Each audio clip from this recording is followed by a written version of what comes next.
Hello there, and as usual, I'm Aaron from Let's Stand Gamers, and welcome.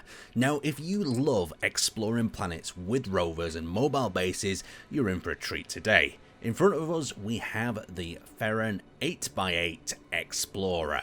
Now, this is a really cool truck, full of everything you need to explore any planet.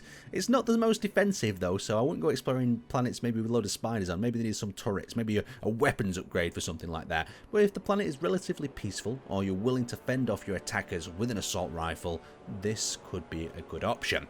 So first off, we have got this massive glass cockpit area, perfect for observation, surrounded with a little roll cage in case you're a little bit too excited on the accelerator. The roll cage stretches, of course, across the top as well, so if you do end up on your roof, you will be in trouble, but hopefully the ship's outer hull will survive. Now, coming down here to the front, we've got these really nice lights surrounded into this bumper matrix, and like I said about being heavy on the throttle, we've got these wheels to absorb any frontal impacts if you come down a little bit nose first. Now, talking about impacts, this machine has a really exciting suspension system. Of course, you've got detailing with the mudguards and wheel caps there, but as we come into here, you'll notice each one of these wheels is actually on a separate grid. So you can see these are all separate grids, and this is driven by one of Whip's scripts. So as we move along the terrain, these wheels go up and down, and these hinges allow for suspension travel. And doing a bit of 4x4 in myself, I understand suspension travel is everything when it comes to tackling some obstacles. Now up above here, these wheels, you might be wondering what exactly are these? Well, these are bump stops. So these stop the wheel from going up too high. They soften the blow as it rises up as well. This additional travel allows you to really get into some cool situations and tackle some difficult obstacles. Now coming down into the hull area here, you'll notice that there's a lot of mass blocks. Now the reason for these is that keeping the center of mass low prevents tip overs. So there's been a lot of thought gone into the construction of this suspension system. We've also got rotors here as well, so this allows additional flex into the suspension. Now, did you just catch that? These are hinges going up to the upper cabin area, and that's because the cabin is actually split into two modules, the front and back. And you'll see this on a lot of truck designs, and this allows additional flex once again. So this is a very flexy rover.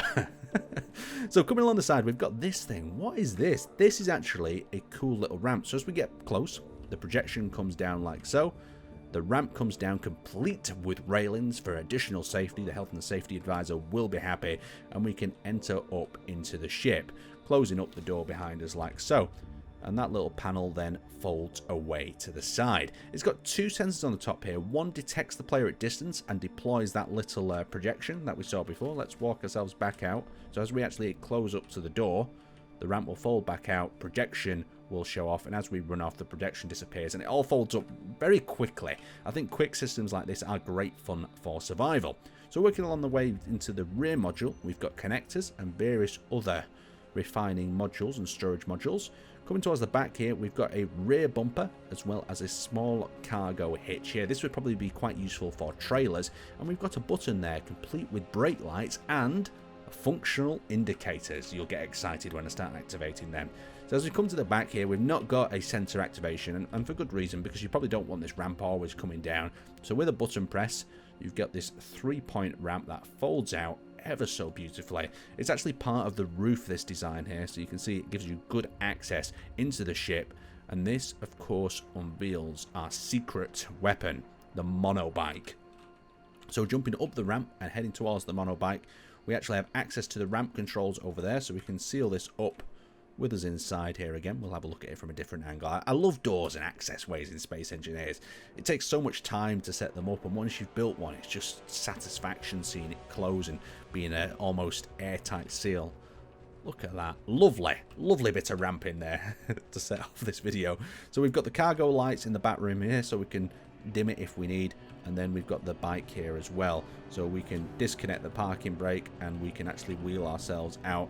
And this is a really stable bike using the gyroscopic system, and you can literally zip across the ground, salvaging supplies, doing some errands from the rover. And let's attempt to dock it back. Let's see how easy it is to dock back. I think this might be hard, or it could be quite easy because the actual rover itself is quite good. So we've managed to wheel it up.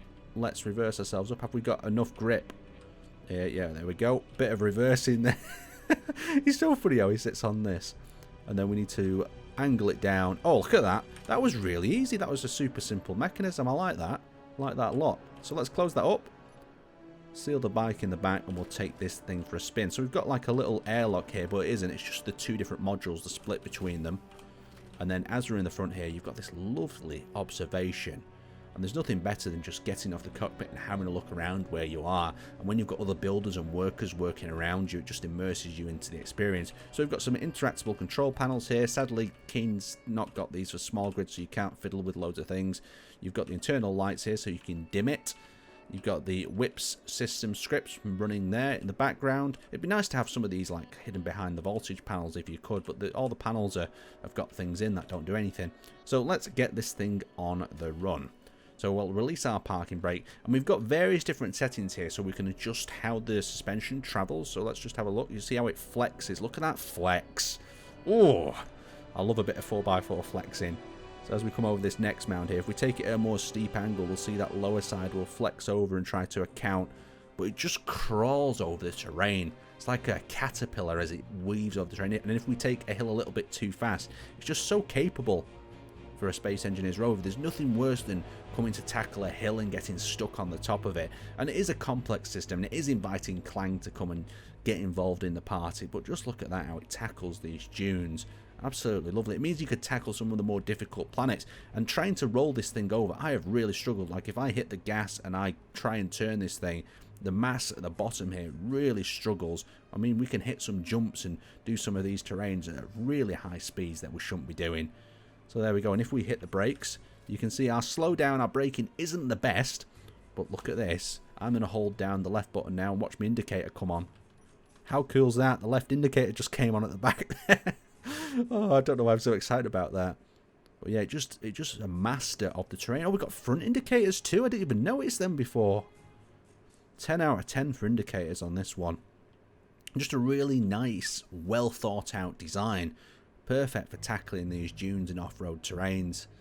Yeah, so a smaller version of this with like maybe a four, like 4 wheels might be quite cool as well. See how that handles the terrain. But yeah, them wheels are really working to tackle the different bits. Let's have a look at the bump stops as they're moving. Are they impacted that hard when they come back over the terrain? No, they're just stopping there perfectly. So smooth. And we've got damage on in this world, and we haven't taken any damage by Clang just yet. Now, if you're interested in checking this out for yourself, there will be links to this vehicle in the description of this video. So go there, check it out, show your support for this creator, and I can't wait to see what else comes out in the workshop.